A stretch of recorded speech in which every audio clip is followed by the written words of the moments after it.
죄에서 자유를 얻게 함은 보혈의 능력 주의 보혈 시험을 어떻게 하면은 용서받을 수가 있을까? 물론 사람들은 나름대로 용서받기 위해서 이 일도 해보고 저 일도 해보고 어떻게 보면은 내가 죄를 진 만큼 사유의 공헌도 해보고 누군가를 돕기도 하고 착한 일도 해봅니다. 그래서 우리 개신교와 달리 천주교에서는 내가 어떤 죄를 지었을 때 그거에 대한 대가로 양로원에 가서 일주일 동안 봉사하십시오 이렇게 하면서 이야기를 합니다. 물론 그것이 예수님께 용서를 받고 그렇게 하면 좋겠지만은 잘못하면은 이것이 죄를 대신 져주는 대가로 생각한다면은 어찌 보면 하나님의 말씀과 어긋나는 일이 될 수도 있을 것입니다. 성도의 구원이라는 것은 영원 전부터 하나님께서 계획해 주셨고 그리고 정해진 하나님의 섭리입니다. 우리가 생각할 때는 대부분 건축을 할 때도 보면은 건축하다가 마음에 들지 않으면은 그 부분을 빼고 다른 재료를 넣어서 쓸 수도 있습니다. 그러나 하나님의 계획과 하나님의 뜻은 절대로 움직여질 수가 있는 것이 아닙니다. 왜? 하나님은 영원 전부터 계획해 주셨고 정해진 그 하나님의 섭리 가운데서 아버지의 뜻을 이뤄가고 있기 때문에 그렇습니다. 이 땅에 많은 것이 하나님의 일을 해방하고 우리 자신이 하나님 믿는 것에 대해서 해방이 되고 그리고 심지어는 우리가 신앙이 파괴될 수 있도록 우리가 세상에 나가서 타락되었다 할지라도 심지어는 모든 것들을 통해서 내 마음이 변경되었다 할지라도 우리 하나님이 나를 향한 구원의 계획은 절대로 흔들리지 아니한다는 사실을 믿으시기를 주님으로 축복합니다. 우리가 아버지가 있고 어머니가 있습니다. 그러다 보면은 자녀가 생산됩니다. 자녀가 아무리 잘못됐다 할지라도 그가 타락된 길을 갔다 할지라도 그 아들은 여전히 내 아들인 것입니다. 우리 하나님이 이미 계획하시고 구원에 대해서 분명한 섭리를 두셨기 때문에 이것은 확고부동한 하나님의 은혜인 것입니다. 그래서 구원의 계획과 구원의 완성 속에는 하나님의 주권적인 권능이 그 속에 들어 있습니다. 더 나아가서는 무조건적인 사랑이 그 속에 들어있다 이 말입니다. 그래서 하나님의 사랑이 없이는 이 구원의 반열에 설 수 있는 사람은 한 사람도 없는 것입니다. 그래서 하나님은 누구냐? 그러면 성경에서 단 한마디로 하나님은 사랑이시다 이렇게 말씀합니다.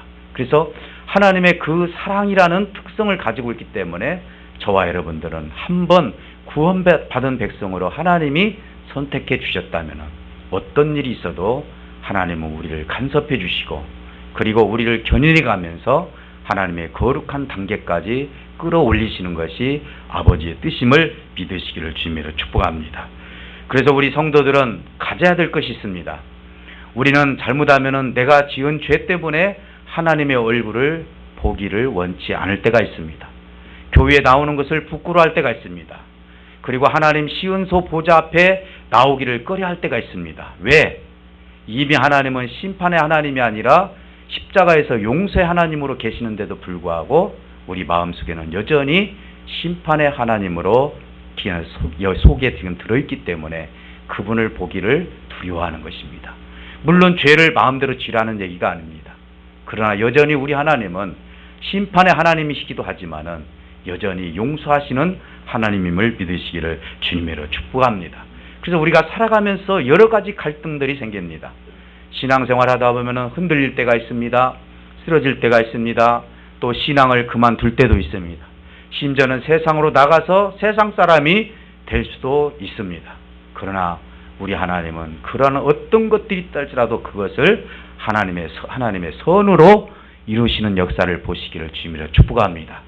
지금 볼 때는 그 사람이 죽을 것 같고 지금 볼 때는 그 사람은 구원받지 못할 것 같다 할지라도 우리 하나님은 그것을 선으로 사용하여 주셔서 그걸 통해서 우리가 성화의 단계까지 이르기까지 우리를 성숙하게 만드시는 하나님임을 믿으시기를 주님으로 축복합니다. 사랑하는 성도 여러분, 오늘 로마서 7장 말씀을 읽어보지는 않았습니다.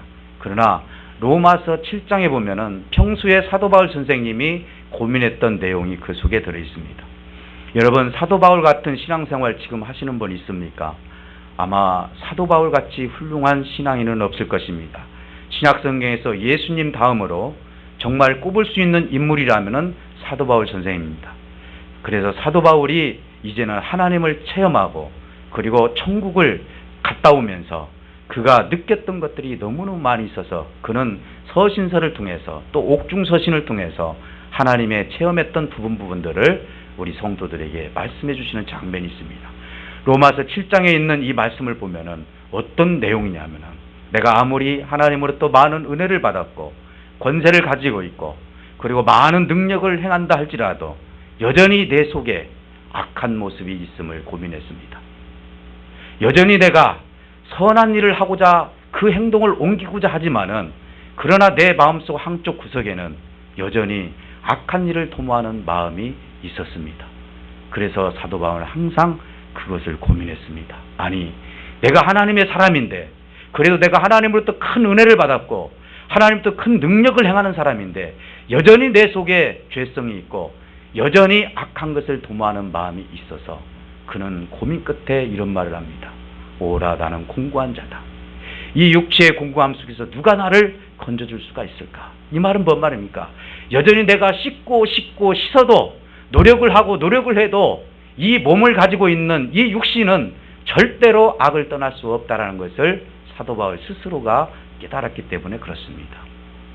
사랑하는 성도 여러분, 오늘 사도 바울은 가장 큰 고민의 모습을 우리에게 이제는 자유를 주는 말씀으로 바꿔주는 장면을 보게 됩니다. 무엇보다도 자신 속에 존재하는 인간의 연약함을 고백함으로써 성령님께서 어떻게 우리 연약한 인생을 도와주는지에 대해서 세 가지에 대해서 말씀을 나누고 있습니다. 어떻게 도와주고 있습니까? 첫째는요, 인간이 연약하다는 것을 사실을 알고 성령님께서 도와주신다고 말씀합니다. 저나 여러분이나 성령님께서 우리와 함께 해주시지 아니한다면 용서할 수 있는 사람은 없을 것입니다. 심지어는 예수님께서 원수까지도 사랑하라 하셨는데 이 원수까지도 사랑할 수 있는 힘이 어디서 나옵니까? 내가 노력을 해서 돌을 닦아서 그것도 인간의 한계가 있는 것입니다. 그러나 내가 이 인생의 삶을 통해서 하나님의 법을 지킬 수 있는 것은 성령 하나님이 계시기 때문에 그 일들을 감당해 나갈 수가 있는 것입니다. 그러나 여전히 우리는 연약합니다.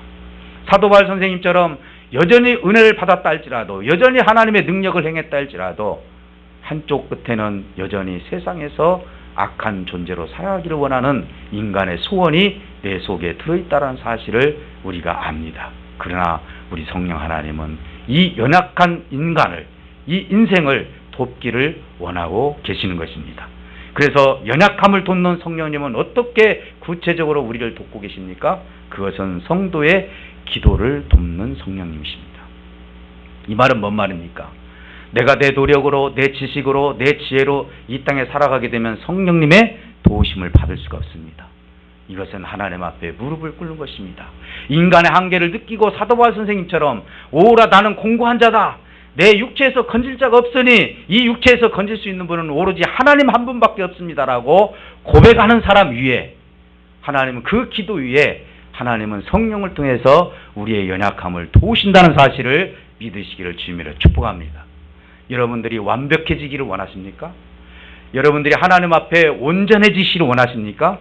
그렇다면 나의 연약함을 고백하시기를 주님으로 축복합니다. 사랑하는 성도 여러분, 하나님 나는 이 일도 했고 하나님 나는 일주일에 몇 번씩 기도했고 하나님 나는 그 시장 어귀에서 두 손을 들고 하나님 앞에 매일매일 3번씩 기도를 했습니다. 누구의 기도입니까? 바리새인들의 기도가 아닙니까? 그들은 자기의 인간의 연약한 모습을 숨겼습니다. 그래서 그들은 내가 하나님 앞에 했던 것만 하나님 앞에 고백을 합니다. 하나님 나 이런 일도 했고 저런 일도 하지 않았습니까? 그러니 나는 하나님으로부터 큰 복을 받고 하나님 능력을 주셔야 되지 않겠습니까? 나는 완벽한 인간입니다. 내 스스로 자기 자신을 속이면서 기도했던 그 바리새인들의 모습을 통해서 하나님은 받지를 않았습니다. 그러나 성경 제일 끝을에서 주님, 나는 정말 죄인입니다.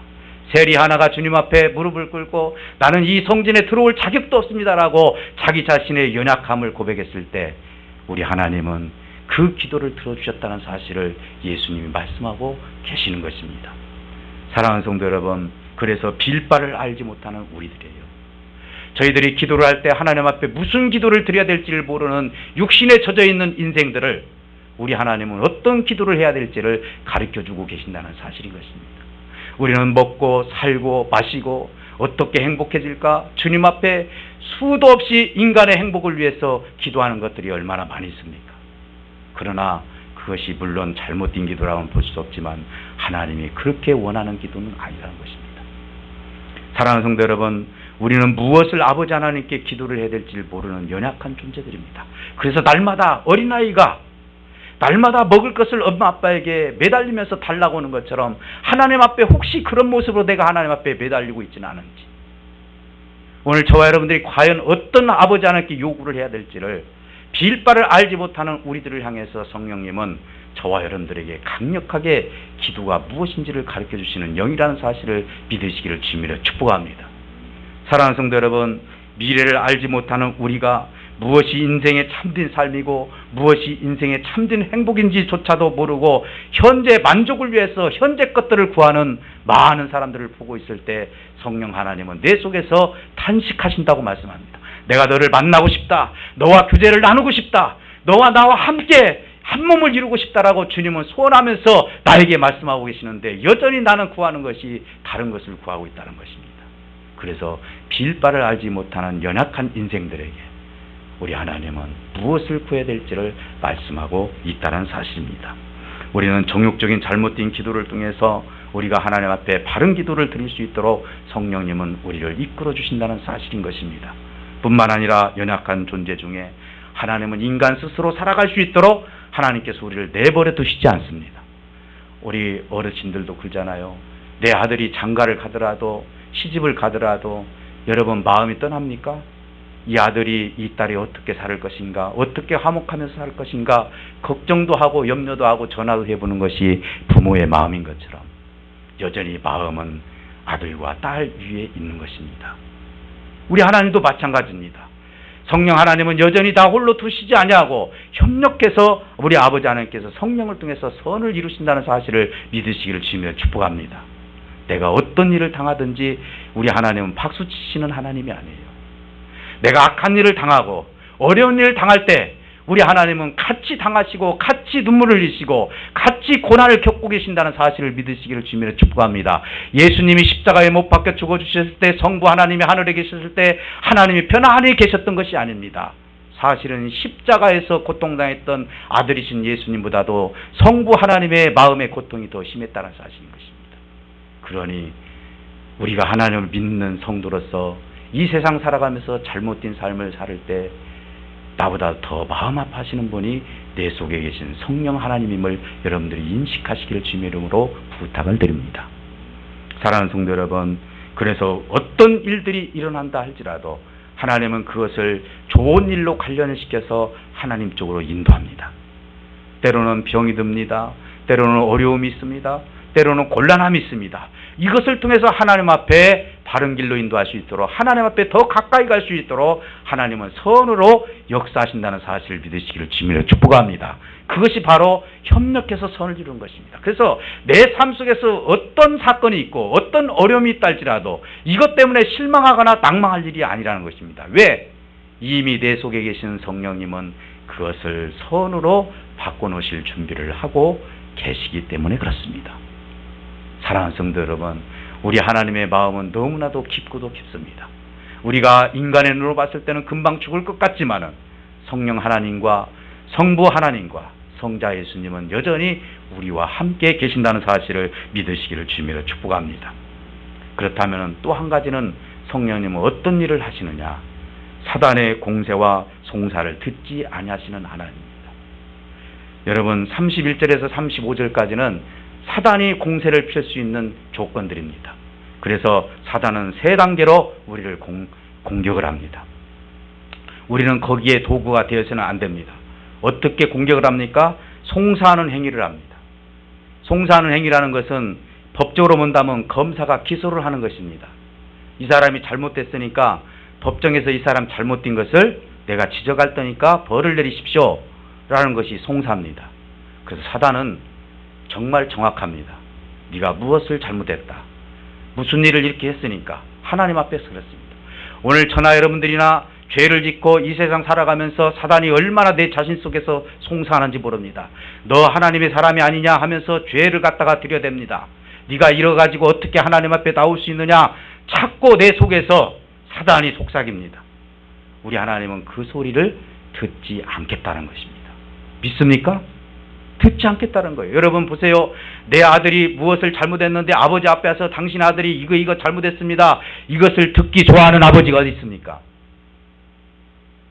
그 말을 하기 전에 그만해라 하는 것이 아버지의 마음이라면은 하나님의 자식들이 사단이 하나님 앞에 송사한다 할지라도 하나님은 그것을 듣지 않겠다는 거예요. 하나님 앞에 그것을 일러 바친다 할지라도 하나님은 듣지 않겠다는 것입니다. 왜? 이미 십자가에서 그 모든 것을 해결했기 때문에. 그래서 송사하는 행위를 통해서 우리를 공세로 계속 공격을 합니다. 뿐만 아니라 두 번째는 정죄하는 행위를 합니다. 이 정죄하는 행위는 뭡니까? 검사가 기소를 해서 이제 판사가 이 사람은 죄가 있어 하고 몇 년형을 때리는 것과 똑같습니다. 그래서 결국은 정죄를 합니다. 누가? 사단이 정죄해요. 그런데 사단이 좋아하는 일을 성도들이 하고 있을 때가 얼마나 많이 있습니까? 우리가 송사합니다.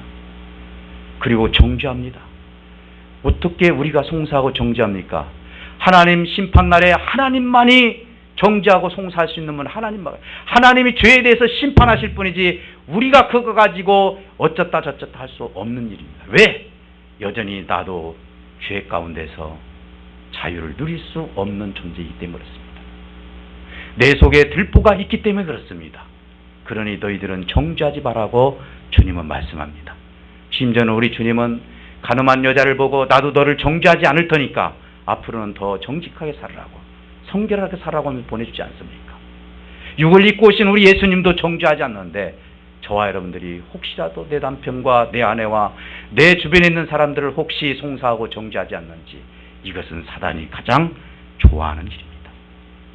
우리가 해야 할 일은 뭡니까?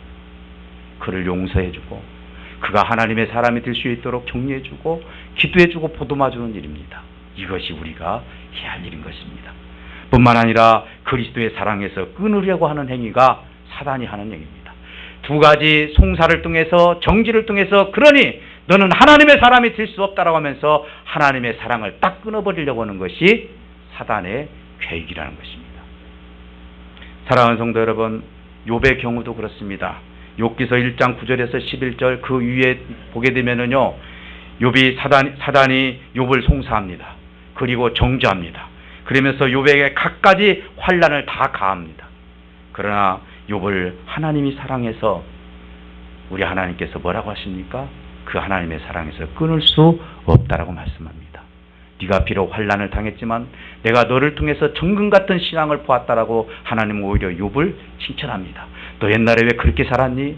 너 다 참 서운하다. 내가 너를 위해서 너를 이렇게 복을 줬는데 너 그렇게 살 수밖에 없니라고 한마디도 하지 아니하시고 듣지도 않았습니다. 오히려 욥이 정금 같은 신앙을 낳았을 때 내가 너의 정금 같은 신앙을 보았노라고 욥을 칭찬해 주었습니다. 사랑하는 성도 여러분, 우리 하나님은 우리 편이십니다.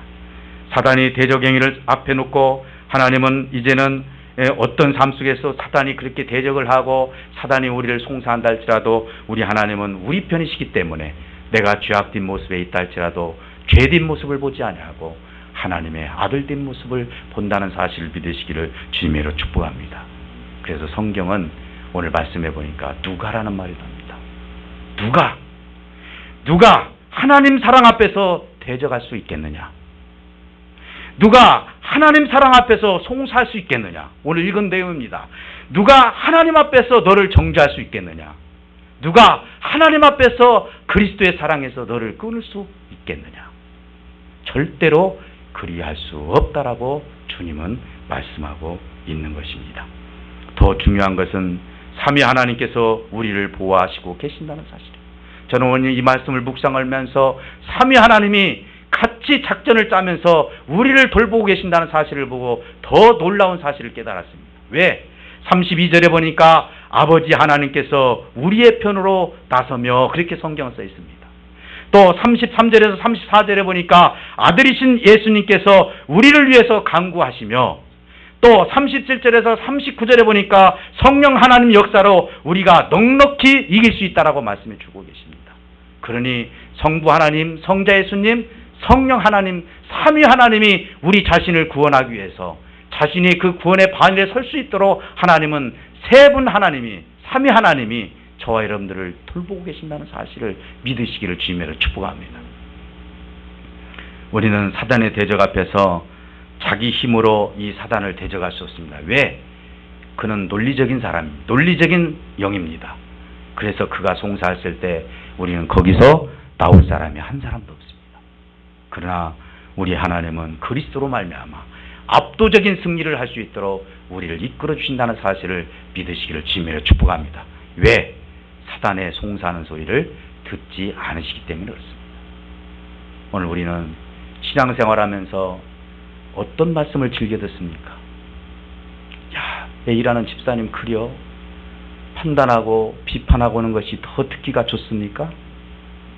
아니면은 하나님의 말씀이 더 듣기가 좋습니까? 어떤 분이 그런 얘기를 하더라고요. 부부의 사랑을 확인할 수 있는 방법이 뭐냐 얘기를 하니까요, 한 분이 그런 얘기했는데 머리가 내 머릿속에 이렇게 남더라고요. 아내는 남편의 채취가 여전히 사랑스럽고 남편은 아내의 채취가 여전히 사랑스러우면 그는 둘 다 사랑하고 있다, 이렇게 얘기하더라고요. 그런데 그것이 싫다 그러면 한번 생각해 볼 문제다. 우리 하나님은요, 죄악된 채취가 있다 할지라도, 그렇지 않습니까? 죄든 모습이 있고 냄새나는 몸이라 할지라도 우리 하나님은 여전히 그 채취를 사랑한다 하면서 나를 보듬어주고 나를 하나님의 사랑으로 이끌으시는 하나님임을 믿으시기를 주님으로 축복합니다. 사랑하는 성도 여러분, 그분의 사랑에서 끊을 수 있는 것은 하나도 없습니다. 누가 비판한다 할지라도, 누가 정죄한다 할지라도 하나님 사랑에서 끊을 수 있는 사람이 여기에는 한 사람도 없다 이 말입니다. 왜? 하나님은 우리를 위해서 십자가에서 이미 못 박혀 죽어 주셨기 때문에 죄를 가지고 하나님의 사랑에서도 끊을 수 있다. 너는 죄지면 지옥에, 천국에 가지 못하고 지옥으로 떨어진다, 이렇게 말할 수 있는 사람이 어디 있냐 이 말입니다. 이미 우리 주님은 용서할 것이 다 준비가 되어 있고, 사단이 아무리 송사한다 할지라도 그 소리를 듣지 않겠다라고 말씀하신 하나님이 우리를 하나님의 구원의 계획에 세워놓고 예정된 삶을 살게 하시면서 우리를 구원해서 지옥으로 떨어뜨리는 하나님이 어디 있냐 이 말입니다. 사랑하는 성도 여러분, 저와 여러분들은 무엇보다도 사단이 쓰는 괴략이 있습니다. 저는 이 말씀을 통해서 우리가 용기를 가져야 될 것을 저와 여러분들에게 한번 말씀드리고 있습니다. 사단이 쓰는 것은 7가지입니다. 성경에 보니까 사도 바울 선생님이 7가지를 나열했습니다. 환난입니다. 이 환난과 공고, 그리고 핍박, 기근, 적신, 헐벗고 수치를 당하는 것이 이제는 적신입니다. 위험, 사람과 자연에 의해서 어느 날 갑자기 당하는 일입니다. 칼, 이 칼은 세상 사람들의 어떤 무력을 얘기합니다. 그래서 이 7가지를 통해서 사단은 하나님과 사랑을 끊어버리려고 합니다. 저는 저와 여러분들에게 말씀드리고 싶습니다. 여러분, 환난을 당했습니까? 여기서 물러나면 지는 것입니다. 왜? 환난을 통해서 이 사단은 하나님의 사랑에서 끊으려고 합니다. 너무너무 가난하니까 내가 돈 좀 벌고 하나님을 믿겠노라고 하신 사람들이 얼마나 많습니까? 내가 환경이 그래서 하나님 앞에 나오기가 좀 힘드니까 다 몇 년 뒤에 나가겠습니다. 이거 누가 가장 좋아하는 일입니까? 사단이 좋아하는 일. 하나님은 무엇보다도 내일이 있는 것이 아닙니다. 오늘 내가 너의 낯을 보기를 원한다고 말씀하시는 것입니다. 내일을 가장 좋아하는 것은요, 사단이에요. 내가 내일 그 사람을 인도해 나오겠다. 내가 내일 그 일을 하겠다. 그러면 내일 가면 또 내일이 됩니다. 그러나 우리 주님은 뭐라고 말씀하십니까? 지금 내가 하신 말씀에 대해서 네가 믿느냐? 성경 그렇게 말합니다. 그러니 환난이 있다 할지라도, 공고가 있다 할지라도, 핍박이 있다 할지라도, 기근이 있다 할지라도, 적신이 있다 할지라도, 위험이 있고 칼이 내 삶 속에서 위협을 한다 할지라도, 이것 때문에 예수 그리스도를 놓치고 하나님을 멀리하는 것은 우리 신앙인으로서 있을 수 없는 일이라고 사도 바울 선생님은 이야기하는 것입니다. 사도 바울 선생님은 감옥에 들어가서도 그는 하나님 앞에 항상 기뻐하고 기도하고 감사하라고 말씀합니다. 그 속에 기도가 없었고 감사가 없었고 그 삶 속에서 기쁨이 없었다면 어찌 그 말씀을 쓸 수가 있겠나이까. 오늘 저와 여러분들은 사도 바울 선생님이 감옥에서 썼던 그 말씀을 생각해 보면 사도 바울이 얼마나 이 세상에서 자유를 누리고 살았는지를 알 수가 있는 것입니다. 여러분, 환난에서 자유를 누리시길 바랍니다. 공고에서 자유를 누리세요. 핍박에서, 기근에서, 적신에서, 위험에서, 칼에서 자유를 누리시기를 주님으로 축복합니다. 왜? 저와 여러분 마음속에 여전히 살아계신 하나님의 영이 계시기 때문에 그렇습니다. 사랑하는 성도 여러분, 성도에게는 특권이 있습니다. 성도가 기뻐할 수 있는 이유가 있습니다. 그 이유는 뭡니까? 현재 세상의 체제는 영구적인 것이 아니라는 사실을 여러분 명심하시기를 부탁을 드립니다. 이 체제로 영원히 가는 것이 아니라는 것입니다. 그런데 많은 사람들이 이 체제가, 세상의 체제가 영원히 갈 것처럼 사는 사람들이 얼마나 많이 있는지 모르겠습니다. 오늘 저와 여러분들은 누구에게 노출되어 있습니까? 사단이 우리 죄를 너무나 잘 압니다. 사단에게 노출되어 있는 것이 어찌 보면은 우리의 모든 단점이 될 수 있겠지만, 그러나 장점은 뭡니까? 사단이 송사하는 것을, 하나님께 송사하는 것을 듣지 않겠다라고 말씀하신 하나님이 계시기 때문에 기뻐할 수가 있는 것입니다. 사랑하는 성도 여러분, 이것이 바로 성도의 특권인 것입니다. 28절에서 보면은 모든 것이 협력해서 성도에게 유익이 된다고 말씀하고 있습니다. 30절에 하나님은 성도들을 반드시 영화롭게 하신다라고 말씀해 주고 계십니다. 또 우리 하나님은 성도들 편에 선다고 말씀해 주셨습니다.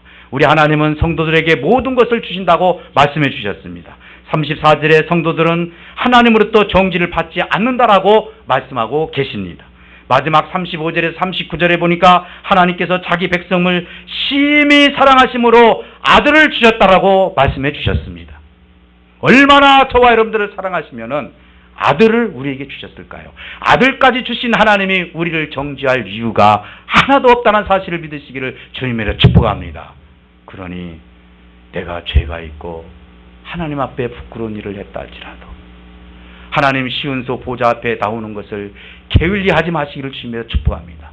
그 보좌는 하나님께서 죄인들을 위해서 준비해 주셨기 때문에 이것이 의인들이 오는 장소가 아니라 나는 죄인입니다라고 무릎을 꿇는 사람들이 오는 장소이기 때문에 하나님은 오자마자 그것을 묻지 않으십니다. 네가 성전 안에 들어온 것에 대해서 기뻐하신다라고 주님은 품어주시고 안아주실 줄 믿습니다.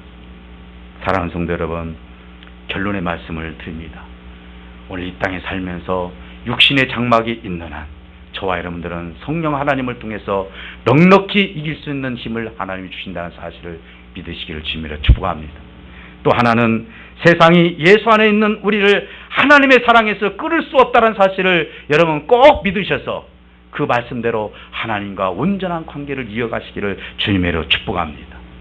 오늘 저와 여러분들이 어떻게 해야만 용서를 받을 수 있습니까? 어려운 거 하나도 없습니다. 하나님, 나는 죄악 가운데서 너무나 연약한 사람입니다.